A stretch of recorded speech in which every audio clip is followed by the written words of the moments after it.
后来乡亲咱回头来看3天前确诊的案908，陪伊的妈妈到案889看诊的平镇某一间病院来看病，去互喂着新冠病毒。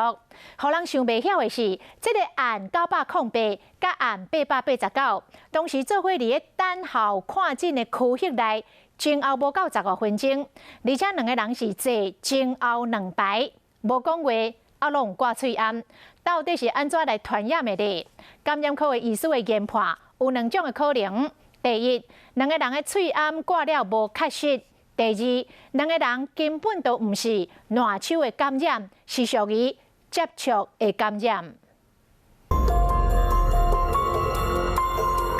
是因为我坐过你坐过椅啊，还是我摸过你摸过物件？暗号908是安怎画到的？即马煞变成一个谜。伊甲先确诊的暗号889，伫平镇某一个病院坐前后排等要看病。追踪监视器发现讲，2个人拢挂喙罨无讲话，前后差不多15分钟，暗号908就确诊啊。第一个口罩一定要戴好哦，其实口罩没戴好的人太多了，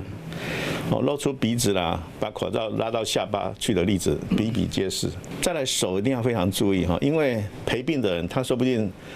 去帮这个病人去倒杯水啦，或者他陪病他没有全程坐在那就起来逛一逛，看看旁边的一些图片啊或者卫教资料，